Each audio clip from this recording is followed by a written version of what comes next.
The village of Sapperwood sat nestled among the whispering hills, its crooked thatched roofs and dusty lanes holding more secrets than stories. Time passed slowly here, and outsiders were viewed with a wary eye. But none were feared or mocked, more than Mira and Leora, the twin sisters who lived in the shadows of the forest. They were bald from birth, their large, shiny heads mismatched with their full, womanly figures. Their laughter came too loud, their stares too long, and their mutterings too strange.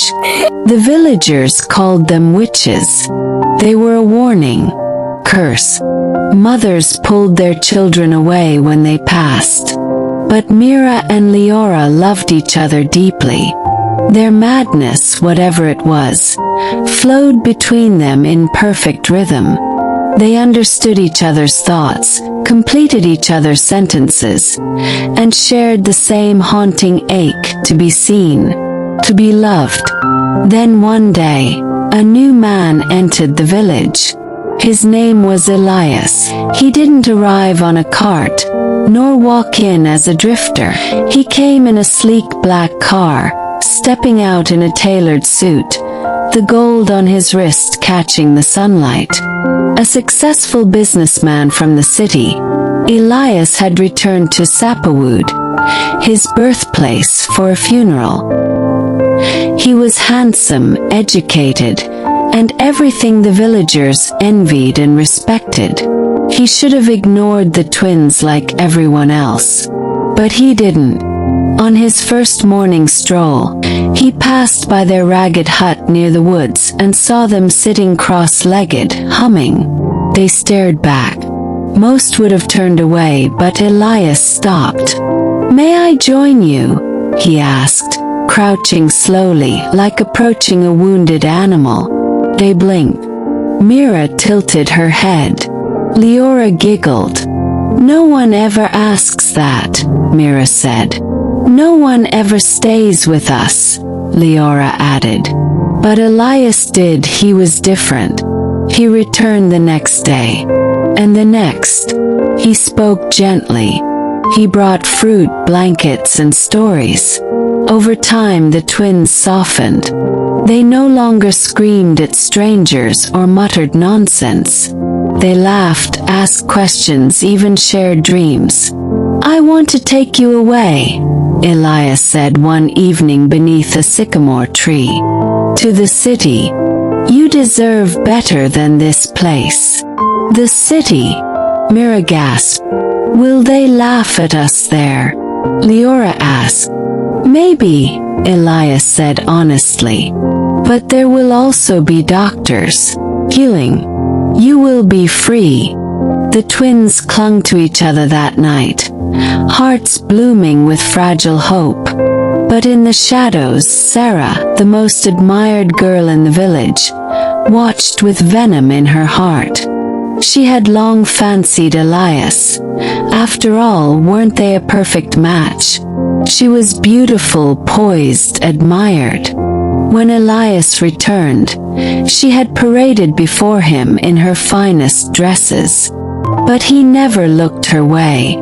He was too busy with the mad, bald girls. Her humiliation fermented into something darker.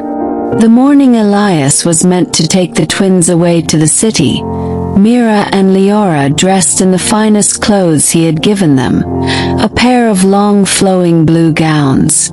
They rubbed oil on their heads until they shone like polished stones and giggled like children as they walked to his house.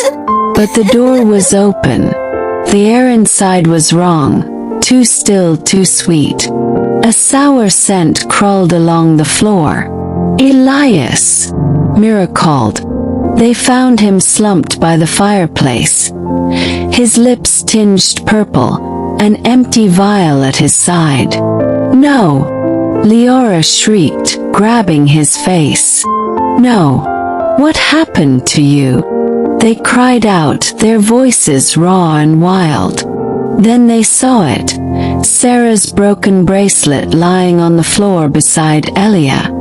And in that moment, the realization hit them. Sarah had been here. Just as they were about to run out of the house and get help, they saw the village guards standing on the door. And at the front of the guards was Sarah, stone-faced, calm. "There," she said coldly, pointing at the twin mad women. "They killed him." "What?" Mira spat. Leora stood. "You liar. You did this." She picked up the bracelet. "This is yours. What were you doing in his room?"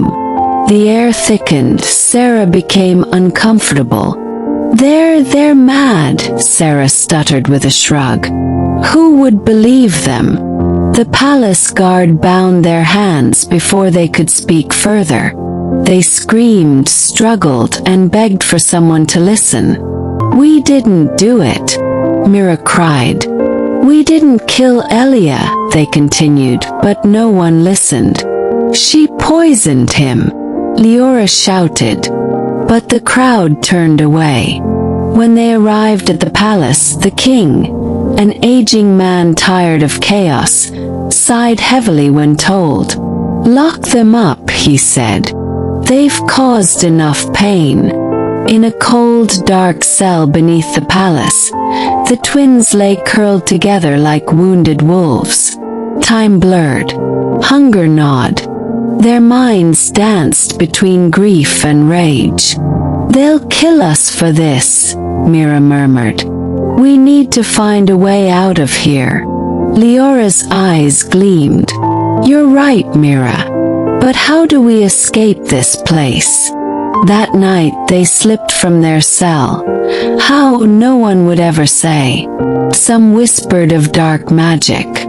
Others said madness finds cracks where sanity sees walls. All that mattered was, they vanished. For weeks no one saw them. Sarah wore bright colors again and laughed at the market. The village pretended the madness had passed. Until one fateful day. It was near dusk when Sarah walked alone to the riverbank, her reflection dancing on the surface. And then, shadows appeared from nowhere and she turned, stunned. Mira and Leora emerged from the tall reeds, ragged and silent. Sarah turned too late. They descended like spirits of vengeance, seizing her by the arms and flogging her. She screamed, but no one heard. The blows rained down, sharp, fierce, primal. "For Elias," Mira snarled. "For hope," Leora hissed. They didn't want to kill her, so they whispered in her ear, their voices colder than the river. "Go to the king. Tell the truth. Or we'll return, and when we do, we'll kill you ourselves." Shaking, wounded, and humiliated, Sarah stumbled into the palace the next morning. Before the king, she confessed everything. How she envied the way Elias treated the mad twins, how she poisoned him and framed the twins. The room fell silent. The king stood slowly. You let us condemn them." Sarah collapsed to her knees, pleading with him to have mercy, but no one listened to her. "Take her," he ordered, and guards dragged her away. The king's voice trembled as he sent scouts into the forest. "Find the twins," he said. "Bring them to me." 2 days later, they were found by the edge of the woods, sitting quietly in blue dresses stained by time. The king knelt before them in the grass. "I was wrong," he whispered. "You were wronged. I beg your forgiveness." Mira looked at Leora, and Leora nodded. "We forgive you," they said in unison. But that was it. That night they went to see Eliah's grave. They cried, but there was no amount of tears that could bring him back. They walked away from the village at dawn, hand in hand, into the mist that always seemed to welcome them. No one ever saw them again. But the story was told for years. Of two bald sisters, cursed by madness, saved by love, betrayed by envy. Of the justice that came with lashes.